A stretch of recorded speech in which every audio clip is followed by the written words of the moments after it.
মানব ইতিহাসের সবচেয়ে ভয়ঙ্কর প্রতারক, যার আগমনে কেঁপে উঠবে পুরো দুনিয়া। সে হচ্ছে দাজ্জাল।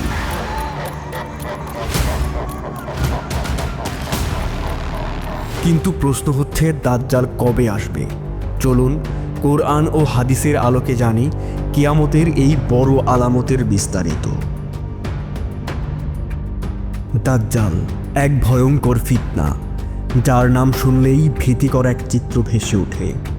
রাসূল সাল্লাল্লাহু আলাইহি ওয়াসাল্লাম বলেন, হে মানব জাতি, আমি দাজ্জালের ফিতনার চেয়ে ভয়াবহ কিছু জানি না। সে হবে এক চরম প্রতারক, মিথ্যার মাধ্যমে মানুষকে বিভ্রান্ত করবে। চেহারায় বিকৃতি থাকবে, এক চোখ অন্ধ, কপালে লেখা থাকবে কাফির। দাজ্জালের আগমন কিয়ামতের বড় আলামতগুলোর অন্যতম।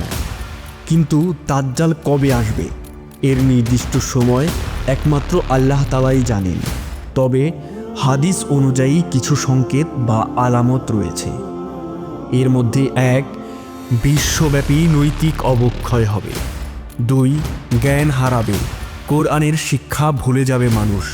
3, মানুষ সত্যকে মিথ্যা আর মিথ্যাকে সত্য ভাববে। 4, পৃথিবীতে চরম দুর্ভিক্ষ ও সংকট দেখা দিবে। এরপর হঠাৎই দাজ্জাল একদিন বের হবে। সে নিজেকে প্রথমে পয়গম্বর, পরে ঈশ্বর দাবি করবে। কোথা থেকে আসবে দাজ্জাল? হাদিস অনুযায়ী দাজ্জাল এক দ্বীপে বন্দী রয়েছে। তামিম আদ-দারি রাদিয়াল্লাহু তাআলা আনহু নামক একজন সাহাবী একবার এক দ্বীপে গিয়ে দাজ্জালকে দেখতে পান।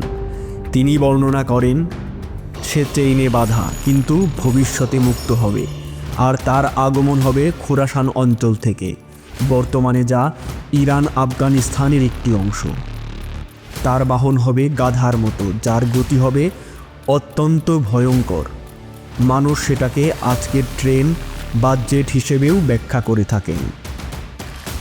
চলুন এবার জানি দাজ্জাল থেকে রক্ষা পাওয়ার উপায়। রাসূল সাল্লাল্লাহু আলাইহি ওয়াসাল্লাম আমাদের কিছু গুরুত্বপূর্ণ দোয়া ও আমল শিখিয়েছেন দাজ্জাল থেকে বাঁচার জন্য। প্রতিদিনের দোয়ায় দাজ্জালের ফিতনা থেকে আল্লাহর কাছে আশ্রয় চাওয়া। দোয়াটি হলো, আল্লাহুমা ইন্নী আউযু বিকা মিন ফিতনাতিল মসিহিদ দাজ্জাল। অর্থ, হে আল্লাহ, আমি আপনার কাছে আশ্রয় চাই মসিহ দাজ্জালের ফিতনা থেকে। নামাজ, রোজা ও কোরআনের সাথে সম্পর্ক মজবুত রাখা। প্রিয় দর্শক, দাজ্জালের আগমন কখন হবে তা আমরা জানি না, কিন্তু তার ফিতনা থেকে বাঁচার প্রস্তুতি আমাদের থাকা উচিত।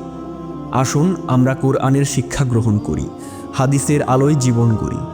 ভিডিওটি যদি ভালো লাগে দয়া করে লাইক দিন, শেয়ার করুন এবং আমাদের চ্যানেল সাবস্ক্রাইব করুন। আসসালামু আলাইকুম ওয়া রাহমাতুল্লাহ।